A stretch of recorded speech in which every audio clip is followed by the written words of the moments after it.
Hello guys, Raju Ahmed বনি আবারও আসলাম political talk show নিয়ে। কথা বলছে বীর মুক্তিযোদ্ধা সৈয়দ মেহেদী আহমেদ রুমি, বিএনপি চেয়ারপারসন বেগম খালেদা জিয়ার উপদেষ্টা কাউন্সিলের সদস্য, সংগ্রামী সভাপতি কুষ্টিয়া জেলা বিএনপি এবং সাবেক সংসদ সদস্য। রুমি স্যারের সাথে আমি বেশ কিছুক্ষণ একটা সেশন করব। সাবেক সভাপতি স্যার, ওভারঅল সব মিলে এখন কেমন আছেন? ভালো, I am very good. Sir, আমি সিরিয়াস প্রশ্নে যাওয়ার আগে আমি এই জেনারেশন যারা জেএনজি বলা হয়, বিএনপি রাজনীতিতে আসার আপনার প্রথম থেকে গল্পটা বলেন, যেহেতু আপনি মুক্তিযুদ্ধ একদম মাঠ পর্যায়ে এসে জনযুদ্ধ করেছেন। তো সেই ৭১-এর সময় থেকে মানে আপনার রাজনীতিতে আসার গল্পটা একটু শুনুন। আমি রাজনীতি করি ৬০ বছর, ৬১ বছর চলছে। আচ্ছা, স্বাধীনতার আগে থেকেই? হ্যাঁ। আচ্ছা, আমরা বিপ্লবী ছাত্রায়ন করতাম, আর সেক্রেটারি বিপ্লবী ছাত্র। কুষ্টিয়া কলেজে ইলেকশনে করেছে, অবশ্য বন্ধ হয়ে গেছিল ইলেকশন, মারপিট করে। যাই হোক, ৬০ সাল থেকে ৬০ বছরের রাজনীতিতে আমার অভিজ্ঞতা হলো যে তারপর আমরা ন্যাপ করতাম, ন্যাশনাল পার্টি। হ্যাঁ, মুশফিকুর রহমানের নেতৃত্বে। মুশফিকুর রহমানের নেতৃত্বে যখন বিএনপিতে চলে আসলো ৭৯ সালে, ৭৮ সালে, ৭৯ সালে, তখন আমরা বিএনপিতে, আমার বাবা ন্যাপের প্রেসিডেন্ট ছিলেন এখানে, উনিও বিএনপিতে চলে আসলেন। ওই যে আমার বাবার ছবি আছে এই পাশে। হ্যাঁ, তো যাই হোক, তো তখন থেকে রাজনীতি করি। এই উত্থান পতন, অমুক তমুক তো আছেই। এবং হাসিনা আমাকে জেল খাটাচ্ছে ৫ বছর ৭ মাস, এই ১৫ বছরে ৫ বছর ৭ মাস, সমস্ত ফলস মিথ্যা মামলা দিয়ে। এমনকি সাইবার ক্রাইম মামলা দিয়েছিল আমার বিরুদ্ধে, সেটা তো আমি নির্দোষী খালাস হয়েছি খুলনা কোর্ট থেকে। অনারেবলি অ্যাকুইটেড। স্যার, আমি একটু ইন্টারাপ্ট করি, এই প্রসঙ্গটা না, আমি প্রথম থেকে, আপনি তো বললেন যে ৬০ বছরের রাজনৈতিক ক্যারিয়ার, মুক্তিযুদ্ধ করছেন, মুক্তিযুদ্ধের পরের রাজনীতিটাতে শুরু করলেন, বিএনপি রাজনীতিতে কেন আসলেন? আমাদের দলই তো বিএনপি রাজনীতি আসলো। দলটা শহীদ প্রেসিডেন্ট জিয়াউর রহমানের আদর্শের রাজনীতিতে আসলেন। শহীদ প্রেসিডেন্ট জিয়াউর রহমান সাহেব আদর্শের রাজনীতিতে মুশফিকুর রহমানের নেতৃত্বে ন্যাশনাল আওয়ামী পার্টি বিএনপিতে যোগদান করলো। ন্যাশনাল পার্টি ভাষা নিগ্রহ পার্টি, বুঝছেন? তো তখন আমরা বিএনপিতে আসলাম। বিএনপিতে আসলে ১৯৭৮ সালের ২৭শে নভেম্বর কি ২৬শে নভেম্বর জিয়াউর রহমান সাহেব আমাকে যুব দলের দায়িত্ব দিল আমার উপরে, কুষ্টিয়া জেলা, গ্রেটার কুষ্টিয়ার। এখানে উনি আসছিলেন ফ্রন্ট গভর্নমেন্টে, তখন বিএনপি গভর্নমেন্ট হয় না, ফ্রন্ট গভর্নমেন্টের ক্যাবিনেট মিটিং করতে। আমরা তখন জিয়ার ড্রেস পরা, এরকম ১৬ অল্প বয়স, ২৬ বছর বয়স, বলে তুমি ছবিটা দেখে বুঝতে পারবা। তো গেছি সার্কিট হাউসে, ডেকে আমাকে ডাকলাই। সেই সময় যুবক মানে কি, মানে, এবং দুষ্ট ছিলাম খুব। লেখাপড়া শেষ, রাজনীতি করি, বাবা রাজনীতিতে ছিলেন না, উনিও অ্যাক্টিভ। ভাষা ন্যাপের ভাইস চেয়ারম্যান ছিলেন ৩০ বছর। তারপর বিএনপির প্রেসিডেন্ট হলেন। যেরকম সব ডেকে আমাকে বলে, এই কি নাম কি তোমার? আমার নাম Syed Mehedi Ahmed Rumi. What's your father's name? Mister Syed Masud Rumi. আছেন তো এখানে? যুবদল করবা? জি স্যার। ঠিক আছে। ৩টা কথা। হ্যাঁ, গ্রেট লিডার। এই ৩ কথা, বেশি কথা আর বললো না। তারপর ঢাকায় চলে গেল হেলিকপ্টারে। তার ৪ দিন কি ৫ দিনের মাথায় আমি চিঠি পেলাম যুবদলের পক্ষ থেকে, যে আমাকে গ্রেটার কুষ্টিয়ার, বৃহত্তর কুষ্টিয়ার, তখন তো ভাগ হয়নি জেলা, মেহেরপুরের সাথে আছে, মেহেরপুর, চুয়াডাঙ্গা, কুষ্টিয়া, এটার কনভেনার নিযুক্ত করা হলো। তুমি ৩ মাসের ভিতরে সমস্ত ওই সাব ডিভিশন কমিটি, থানা কমিটি, পৌর কমিটি করে জমা দিবা। আমি তাই করলাম, ওই যে নামছি, আজ পর্যন্ত কোনোদিন আমি অফ দিইনি। রাজনীতির মাঠের লড়াকু সৈনিক হিসেবে বলা যায়। একদম 100%। স্যার, এমন কোনো আন্দোলন নাই যে আন্দোলনের সাথে আমাদের সম্পর্ক নেই, আমরা রাজপথে ছিলাম না, এরকম কোনো আন্দোলন নেই। তো ওই যে রাজনীতি শুরুর গল্পটা হলো শহীদ প্রেসিডেন্ট জিয়া রহমানের সাথে সাথে, তা আমি ওইটার সাথে সাথে আপনার এমপি হিসাবে বর্ণাঢ্য একটা ক্যারিয়ার আছে। অবশ্যই। এরশাদ সরকার পতনের পর বেগম খালেদা জিয়া সরকার গঠন করলেন, তারপরে 2001 থেকে 6 পর্যন্ত এই বর্ণাঢ্য ক্যারিয়ারের এমপি থাকার সময় একটু গল্পটা শুনতে যাচ্ছে। কেমন ভাবে আপনি এলাকায় কাজ করলেন, কি কাজ করলেন না, আক্ষেপ কি ছিল, এগুলো আক্ষেপ কিছুই না। বেগম খালেদা জিয়া আমাদের চেয়ারপারসন, উনি মাননীয় প্রধানমন্ত্রী সেই সময়কার, আমাকে খুব লাইক করতেন আমার মনে হতো। যেহেতু শহীদ প্রেসিডেন্ট জিয়া রহমান আপনাকে সার্টিফাইড করছে, she loves me very much.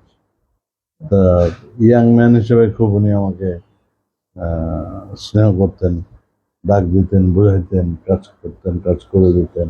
Sir তখন কি আপনি চেয়ারপারসনের অ্যাডভাইজার প্যানেলের না না, মেম্বার ছিলেন? তখন তো আমি যুব দলের প্রেসিডেন্ট, গ্রেটার কুষ্টিয়া। 90 না না, এটা হচ্ছে 2001 থেকে না না 79। 79 তে? আচ্ছা, 79 থেকে খালেদা বেগম জিয়া আসলেন তো 83 সাল থেকে রাজনীতি শুরু করলেন। ওই যে গণ আন্দোলনের, এরশাদ পতনের আন্দোলন থেকে। না, জিয়া রহমান সাহেব মারা যাওয়ার পরে উনি দায়িত্ব নিলেন তো 83-83-তে। 30শে মে 79-তে, 81-তে ইয়ে মারা গেলেন আমাদের শহীদ রাষ্ট্রপতি জিয়া রহমান সাহেবকে হত্যা করা হলো। তারপরে 83-তে আমরাই ম্যাডামকে বলে টলে রাজনীতি, আমি ছিলাম তখন তো আয়োজনের জন্য, যে রাজনীতি আসার জন্য ম্যাডামকে অনুরোধ করে।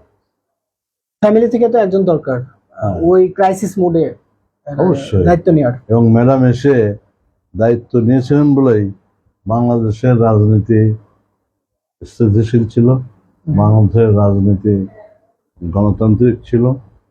কিন্তু আওয়ামী লীগ চেষ্টা করেছে অগণতান্ত্রিক কাজ করার জন্য সমস্ত সময়, মারামারি, ধরাধরি। বেগম জিয়া মানে পার্টির দায়িত্ব নেওয়ার পরে তো একসাথে আওয়ামী লীগের সাথে জয়েন্টলি এরশাদ সরকারের পতনের আন্দোলন করলেন। তারপরে বেগম জিয়া যখন 90-তে ক্ষমতা নিলেন, না না 91 এর নির্বাচন, তখন আপনার পজিশন কি ছিল? তখন আমি ক্যান্ডিডেট ছিলাম, সেবার আমি জিততে পারিনি। কিন্তু মাঠে রাজনীতি করছেন বিএনপি। অবশ্যই। তারপরেটা আমি যেহেতু এমপি হিসাবে আপনার অ্যাক্টিভিটিস কি ছিল বন্ডাঢ্য ক্যারিয়ারে? তখন থেকে আমি বিএনপির সেক্রেটারি ছিলাম 16 বছর। একটা না। বিএনপির প্রেসিডেন্ট ছিলাম 18 বছর। এই 24 সালে আমার প্রেসিডেন্টশিপ চলে, আমি তখন জেলায়, ঢাকা সেন্ট্রাল জেল কেরানীগঞ্জে। হঠাৎ শুনলাম যে কনভেনিং কমিটি করে দিয়েছে, এরকম কনভেনিং কমিটি করেছে। এই জন্য আমরা তো প্রেসিডেন্ট থাকলাম না, জেলের থেকে বাড়াই আসি, আমাদের কাজ আমরা করে বেড়াচ্ছি। প্রত্যেক দিন আমি আমার এলাকার যে কোনো একটা ইউনিয়নে জনসভা করতেছি, কালকেও করে আসলাম কয়াতে, রুট লেভেলে চলে যাচ্ছে। স্যার আমি ওইটা বলছিলেন, ওইটাই আমি কিন্তু এমপি হিসাবে আপনার যে বর্ণাঢ্য ক্যারিয়ার 2001 থেকে 6 এইটার সম্পর্কে একটু জানতে চাচ্ছি। সেই সময় যেহেতু কি জানতে চাচ্ছ সেটা বলো। ওভারঅল আপনার অ্যাক্টিভিটিস কি ছিল অ্যাজ এ এমপি, সংসদ সদস্য হিসাবে? উন্নয়নমূলক কাজের যেগুলো করছেন সেগুলো তো আছে, যেগুলো করতে পারেননি সেই গল্পটা একটু, মানে এই জেনারেশন আমরা জানি না। এই কুমারখালী খুব সামান্য নির্বাচনী এলাকা, এই এলাকার ডেভেলপমেন্টের জন্যই আমি ওই কয় বছর কাজ করে গেছি, যে ক বছর আমি দায়িত্বে ছিলাম। এবং কুমারখালী খোকসায় এমন কোনো রাস্তা নাই যে আমি করিনি, গ্রামগঞ্জে কোনো রাস্তা ছিল না। হ্যাঁ, এডুকেশনাল ইনস্টিটিউট সহ আমি নিজে 10টা কলেজ করেছি, নিজে খোকসা কুমারখালী 10টা কলেজ করেছি। এই রাজবাড়ী কুষ্টিয়া মহাসড়ক আমি করেছি, সেতুটা আমার বাবার নয়, অ্যাজ বিকজ ওই সার্কিট হাউসে জিয়া রহমান সাহেব আসলেন ক্যাবিনেট মিটিং করতে, ওখানে গুরুত্বপূর্ণ লোকজন শহরের উনি ডাকছিলেন, তার মধ্যে আমার বাবাও ছিলেন। হ্যাঁ, আমার বাবা এমপি ছিলেন। তখন ওনাকে জিজ্ঞেস করা হলো যে কি রুমি সাহেব আপনার কি বক্তব্য আছে? রুমি সাহেব প্রস্তাব দিলেন যে আমার একটাই প্রস্তাব আপাতত, যে রাজবাড়ী কুষ্টিয়া মহাসড়ক এবং গড়াই নদীর উপরে একটা সেতু, যে সেতুটা ওনার নামে করেছে গভর্নমেন্ট, এই যে যে সেটা এখনই পার হয়ে আসবে। যে উন্নয়নমূলক কাজ করছেন তো করছেন, কিন্তু যেগুলো করতে পারেন নাই এটার কোনো আক্ষেপ আছে আপনার? নিশ্চয়ই আছে, থাকবে না কেন? যেমন রাজবাড়ী কুষ্টিয়া, আমাদের খোকসায় যেমন একটা ব্রিজ হওয়ার কথা গড়াই নদীর উপরে, ইট ইজ গোয়িং অন, চলছে। চলছে প্রসেস। ওসমানপুর ওপারে, আরেক পারে খোকসা বাজার, তো ডাবল উইং হচ্ছে। ওসমানপুর থেকে ঢুকবে, একটা যাবে খোকসা বাজারে, আর একটা যাবে খোকসা হাইওয়ের দিকে, রাজবাড়ী কুষ্টিয়া মহাসড়কের দিকে। কালীবাড়ি জায়গাটার নাম মনে হয়, ওখানে যাবে। স্যার আমি এই পয়েন্টটা থেকে আরেকটা যাই, সেটা হচ্ছে গত 16 বছর আমি হাসিনা সরকারের যে দমন পীড়নের স্বৈরাচারী শাসন, এটার তো আপনি ভুক্তভোগী হইলেন, যে 5 বছর কত মাস কম জেলে ছিলেন। তো এই স্বৈরাচারী শেখ হাসিনা সরকারের যে ওদের যে দমন পীড়নের রাজনীতি, এটার আপনি এটার ভুক্তভোগী, কিন্তু এই 16 বছরের রাজনীতিতে শেখ হাসিনা সরকারের পতনটা কি জরুরি ছিল? জরুরি মানে কি, আরো আগে হওয়া উচিত ছিল। যেহেতু 2009 শেখ হাসিনার কোনো রাইটই নাই ক্ষমতা থাকে, যেহেতু পার্টিসিপেটলি নির্বাচন হয় নাই, বিকজ ভোট করে নাই, ভোট করে নাই, জাল ভোট, চোরা ভোট, রাতের ভোট, ডামি নির্বাচন, হ্যাঁ একতরফা নির্বাচন। এক্স্যাক্টলি। তার ক্ষমতায় থাক, সে জোর করে ক্ষমতায় ছিল, এবং জোর করে ক্ষমতায় ছিল বলে তার পতনে একটা লোক বেরোয়নি রাস্তায় এখন পর্যন্ত। খালি তার পতন না তো, আওয়ামী লীগ তো একটা বড় দল, সে একটা লোক নাই, সব লুটপাট করে পালাইছে সবাই। আচ্ছা, আমি একটু আবার দলীয় দিকে চলে আসি। বিএনপি ভাইস চেয়ারম্যান জনাব তারেক রহমান যে রাষ্ট্র কাঠামো মেরামতের 31 দফা চলছে, আপনারাও কাজ করছেন, সব দলে আহ্বায়ক কমিটিও কাজ করছে, তো রাষ্ট্র কাঠামো মেরামতের 31 দফা নিয়ে আপনার স্পেসিফিক ভাবে কিছু বলার আছে? অবশ্যই আছে। 31টা এই 31 দফা যদি বাস্তবায়ন করতে পারি আমরা, দেশের সব সমস্যার সমাধান হয়ে যাবে। এই জন্য বলা হচ্ছে যে রাষ্ট্র কাঠামো মেরামত, রাষ্ট্রটা ডিসিপ্লিন নাই। এক্স্যাক্টলি। স্যার স্পেশালি আপনি কোনটাকে গুরুত্ব দেবেন, যেহেতু আপনার কুমারখালী এবং খোকসা আসন, এটাকে এগ্রিকালচারের উপরে স্পেশালি ভাবে নজর দিবেন? এগ্রিকালচারের উপরে নজর আছে। আমি এটা বলতে চাই, সেটা হলো, ধরো ওখানে নদীর ওপারে পদ্মার সাথে আমার একটা ইউনিয়ন আছে, চর সাদিপুর নাম, পদ্মার চর, পদ্মচর চর এলাকা যেটা। পদ্মার চর, সেটা সেটা আমাদের শিলাইদা ইউনিয়নের একটা ওয়ার্ড ছিল। আমি ওটাকে ইউনিয়ন বানাইছিলাম। ওখানে কোনো ফসল হইতো না, একটা ফসল কোনো রকম ভাবে আউশ ধান হইতো। এখন আমি যখন এমপি হলাম ক্ষমতায়, 2001 সালের ইয়েতে ক্ষমতায় গেলাম আমরা, at that time I was the chairman public estimate committee, খুব পাওয়ারফুল কমিটি। সেই কমিটির কথা পরে বলছি। চরে আমি পাবনা আতাইকুলা থেকে কারেন্ট দিয়ে আসছিলাম। টুকু ভাই আমাদের, আমি সেলফিন শ্রদ্ধা করি, সালাউদ্দিন না, ওই যে সিরাজগঞ্জের টুকু ভাই, ইয়ে কি নাম, ভালো নাম যেন কি, এই টুকু ভাই, সুলতান সালাউদ্দিন টুকু? না না, সিরাজগঞ্জ, হ্যাঁ হ্যাঁ, ইকবাল হাসান মাহমুদ টুকু, ঠিক আছে। তো ওই টুকু ভাই উনি বিদ্যুৎ মন্ত্রী ছিলেন, উনি আমাকে ওইখানে বিদ্যুতের ব্যবস্থা করে দিয়েছিলেন। আমি নিজে বিদ্যুতের পোল ঘাড়ে করে ওই চরের এন্টায়ার চরে বিদ্যুৎ দিচ্ছি। সেখানে এখন 50টা ডিপ টিউবওয়েল বসছে, আর 300-400 শ্যালো টিউবওয়েল আছে, তারও বেশি। স্কুল করেছি, মাদ্রাসা করেছি, মক্তব করেছি, স্বাস্থ্য হেলথ হসপিটাল বানাইছি, মানুষের একটু সুযোগ সুবিধা হয়েছে, এবং কর্মসংস্থান সহ। ওখানে 3টা ফসল হচ্ছে এখন, ধান আর ধান আর ধান। ফাইন।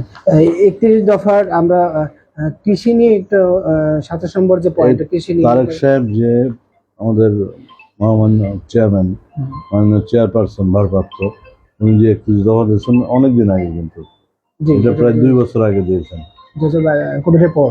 হ্যাঁ। তো এইটা যদি বাস্তবায়ন করা যায়, দেশের সব সমস্যার সমাধান হয়ে যাবে ইনশাআল্লাহ। স্যার এই এগ্রিকালচারের পাশাপাশি কি স্পেশালি ইন্ডাস্ট্রি আছে করার প্ল্যানিং করছেন? অবশ্যই আছে। কোন ধরনের ইন্ডাস্ট্রি? ইন্ডাস্ট্রি এখানে যেমন যেহেতু বিআরবি কেবলস আছে, অন্যান্য যেগুলো জিআরবি কেবলস আছে, এখানে কুষ্টিয়া টেক্সটাইল মিল ছিল, বন্ধ হয়ে গেছে। মোহিনী মিল ছিল, পাটকল সবচেয়ে পুরোনো যেগুলো, মিল, বন্ধ হয়ে গেছে সব। এগুলো এসব- রিওপেন করার একটা উদ্যোগ সব আওয়ামী লীগ ধ্বংস করে দিয়েছে। হুম। এবং বেচে কিনে পার্টসার বেচে কিনে খাচ্ছে তারা, খাইছে আর কি। এই 15 বছর তো লুটপাট, কি বলবো। আমার তো এখানে তো ধরে নেই, এখানে বসেছিলাম আমি প্রশাসনকে সাজানো ছিল একদম। সেরকম। আমাকে এসে বলছে একটা ডিবি এর দরজা ধাক্কাচ্ছে, বলছে যে ন্যায় কে? বলছে, স্যার আমি ডিবি থেকে আসছি। হুম। বলে স্যার আপনাকে এসপি সাহেব কথা বলবে আপনার সঙ্গে। আমি ধরো টেলিফোন ধরো, বললাম উনি বাইরে দাঁড়ায় আছে। আমি তো ডাক দাও, বসো, এখানে বসতে বলো। কিন্তু টোটালি ফলস। আমি বাইরে গেলাম, যাই দেখি 20-30 জন ডিবির লোক। Just DB. হ্যাঁ, তো তখন বলে যে এটা উনি থানায় যেয়ে বসছেন। Totally false. আমাকে থানায় নিয়ে গেল, গ্রেপ্তার করলো। আমাদের সেক্রেটারি সোরাবকেও তার আগে গ্রেপ্তার করে নিয়ে আসছে, থানায় বসে রাখছে আর একজন। সর্বশেষ পাশে। হ্যাঁ, তাহলে এসব অত্যাচার আমাদের উপরে করেছে। আমার মেয়ের দাঁত সবগুলো ভেঙে দিয়েছে, একটা দাঁত নাই নিচে। স্যার, যে যখন ক্ষমতা থাকে ওই ক্ষমতার অপব্যবহারটা হয়, আমরা জানি। না না, বাংলাদেশের প্রেক্ষাপটে এটা ঠিক না তোমার কথা, যে আমরা তো ক্ষমতায় ছিলাম, তো একটা লোক এটা বলুক না যে আমরা এই অপরাধটা করেছি। হ্যাঁ, হট তোমার এই চেয়ারে কথার বসলে, সাথে আমি অনারেবলি ডিফার করি আর কি। হট চেয়ারে বসলে অনেক ক্ষেত্রে না, না, চেঞ্জিং হয় যদি আমরা প্রেশার ক্রিয়েট। শোনো, আমি I was the chairman public estimate committee. I can call, if I wish, I can call all the file of the republic, even the prime minister's file, Rashtrapoti's file, the IG's file, Senabahini Pradhan's file, what file may be, what file may be, সমস্ত file আমি আনতে executive পারতাম। পাওয়ারে আমাকে ঘুষ দেওয়ার জন্য আমি 6টা সচিবকে আমি কি বলবো এটাকে, মানে বলেছি যে না আপনাদের আসার দরকার নেই। স্যার, আপনি লাঞ্চ করেন না এখনো, আমি দ্রুত শেষ করবো। হুম। জাস্ট স্যার, 31 দফার রাষ্ট্র কাঠামো মেরামতের তারেক রহমান সাহেব খুব সুন্দরভাবে কাজ চালিয়ে যাচ্ছেন সারা বাংলাদেশ ব্যাপী। তারেক জিয়ার লিডারশিপটাকে কিভাবে দেখছেন, যেহেতু ম্যাডাম অসুস্থ? ঐতিহাসিক। উনি যে এই বয়স তো ওনার হয়ে গেছে, অনেক 60 বছর হয়ে গেছে, তাই না?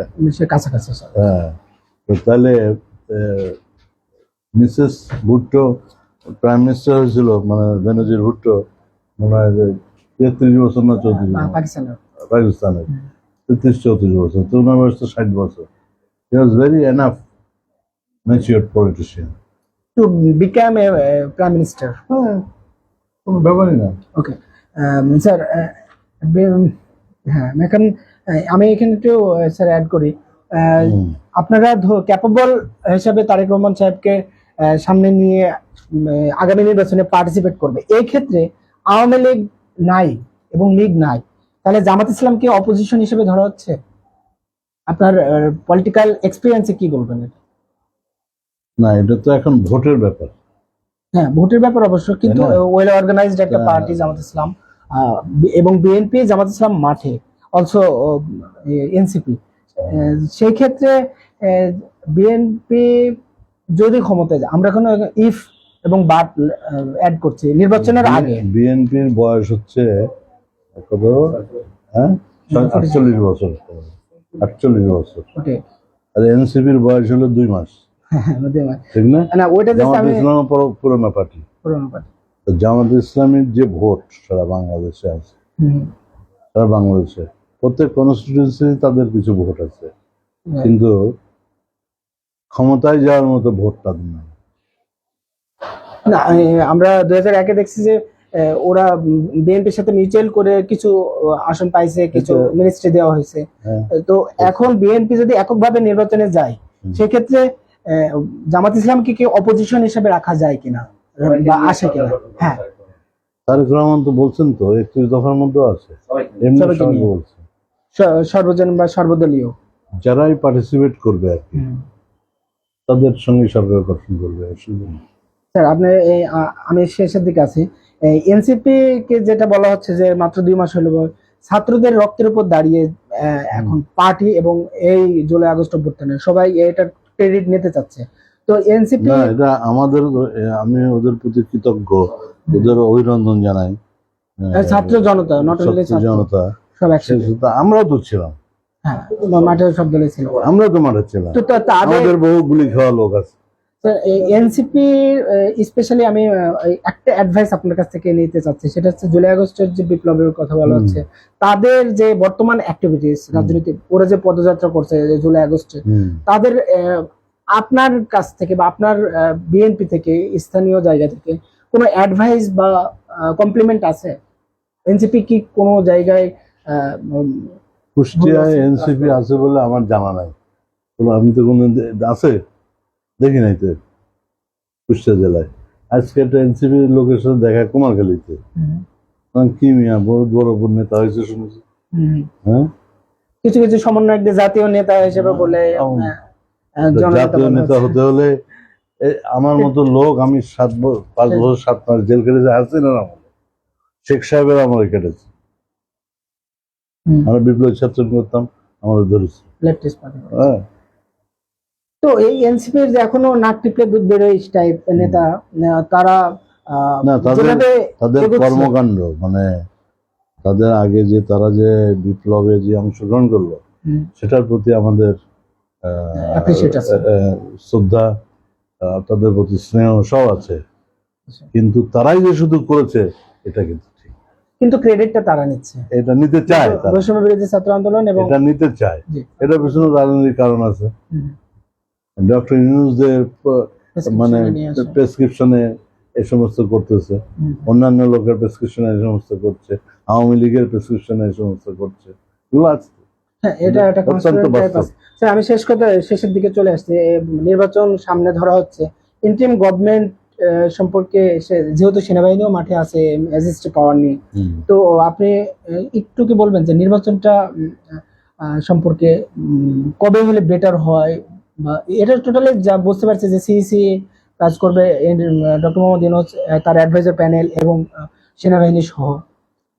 এটা তো অলমোস্ট ঠিক হয়ে গেছে যে ফেব্রুয়ারির মধ্যে নির্বাচন হবে, ডিসেম্বর থেকে ফেব্রুয়ারি। হ্যাঁ, তাও এখন তো ফেব্রুয়ারিতেই হবে, যে তার সাহেবের সাথে ডক্টর ইউনূস যে কথা বলেছে লন্ডন বৈঠকে আমরা যেটা দেখলাম, তারপরে থেকে কিন্তু একটা রাজনীতিতে একটা স্থিতিশীল অবস্থা হয়েছে নির্বাচনের ব্যাপারে।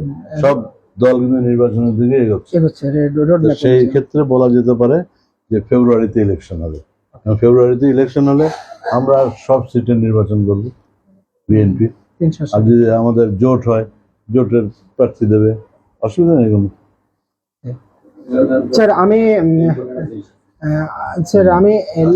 শেষের দিকে 1980 সালে যুবদল সভাপতি থাকার সময় আমার সহকর্মী বৃন্দের নাম বৃহত্তর কুষ্টিয়া এবং সেই সব নেতাকর্মী আর সবার জেলায় থানায় পৌর বিএনপির হাতে তৈরি। আমার ছিল। আমি শেষের দিকে আছি অনুষ্ঠান, জাস্ট লাস্ট একটা প্রশ্ন করব। বর্তমান কুষ্টিয়া জেলা বিএনপির যে আহ্বায়ক কমিটি, নতুনদেরকে প্রায়োরিটি দেওয়া হচ্ছে, যেমন কুতুবুদ্দিন আহমেদ। বলিনি 96 সালে এমপি থাকাকালীন কুষ্টিয়া জেনারেল হাসপাতাল 150 সিটের উন্নত করেছি আমি। 96 আওয়ামী লীগ আমলে, কিন্তু আওয়ামী লীগের গভর্নমেন্ট তখন। আপনার পলিটিক্যাল অ্যাক্টিভিটিস এর, হ্যাঁ, ওখানে সালাউদ্দিন চাচা এমপি ছিলেন, ওই যে খুলনা সালাউদ্দিন ইউসুফ, উনি হেলথ মিনিস্টার ছিলেন। আমি হেলথের স্ট্যান্ডিং কমিটির মেম্বার ছিলাম। আমি বৃহত্তর কুষ্টিয়া জেলার হেলথের চেয়ারম্যান ছিলাম। স্যার, এই জেনারেশন আপনার সম্পর্কে খুব বেশি জানে না, একটু হোমওয়ার্ক করে আসা দরকার ছিল আমার, আমি ওইটা করতে পারি নাই। স্যার, লাস্ট জাস্ট আমি যেটা বলছিলাম যে কুষ্টিয়া জেলার যে আহ্বায়ক কমিটি, কুতুবুদ্দিন নায়েব সাহেব আহ্বায়ক এবং প্রকৌশলী জাকির হোসেন সরকার সদস্য, ওভারঅল এই ইয়াং কমিটির উপরে কি এক্সপেক্ট করছেন আপনি? সিনিয়রদেরকে কি এক পাশে রেখে নতুনদেরকে প্রমোট করা হচ্ছে বিএনপি হাইকমান্ড বা তারেক রহমান সাহেব? এই ব্যাপারে আমার বক্তব্য না শোনাই ভালো। স্যার, এটা হতে পারে। I don't know anything. I was in jail that time. কিন্তু I was in jail that time. 7 মাস জেল কাটার পরে বাড়াইছি। সেন্ট্রাল এটা হচ্ছে জানুয়ারি 25 তারিখে দেওয়া। স্যার, যাই হোক, ওভারঅল আমি যেহেতু আহ্বায়ক কমিটি নিয়ে বিতর্কিত হয়ে আছে, আমাদের মেহেরপুরেও এরকম জাভেদ মাসুদের ধারণা নাই, কিন্তু সিনিয়রদেরকে তো অবশ্যই আমি এই Okay. দলের ফাউন্ডার, আমি এই দলের কেন্দ্রে ছিলাম, সম্পাদক ছিলাম এবং চেয়ারপারসনের উপদেষ্টা। বাট আমার নির্বাচন 3বার এমপি ছিলাম বক্সা কুমারখালী থেকে। আমার নির্বাচনী এলাকার যে কমিটি করেছে আমি জানি না, এরা করেছে। হ্যাঁ কিন্তু আমার অবশ্যই নোটিসে, তো আমার নোটিসে না। অবশ্যই গুরুজন এবং সিনিয়র সিটিজেনদের কাছে আসার সেই কারণে আমি বলছি তুমি ক্লিয়ারলি দিতে পারো, এই ব্যাপারে আমার কোনো ধারণা নাই। এটা কেন্দ্রের ব্যাপার। ওকে, অনেক ধন্যবাদ স্যার। এখন আপনি লাঞ্চ করেন না, মূল্যবান সময় দিয়েছেন না, অসুবিধা এবং নেই। আমি ভার্চুয়াল জার্নাল BD.com এর পক্ষ থেকে অনেক ধন্যবাদ জানাচ্ছি। তোমাকে অনেক ধন্যবাদ। তুমি লাঞ্চ করো এখানে। Okay. হ্যাঁ? এই যে এটা তোমার একটু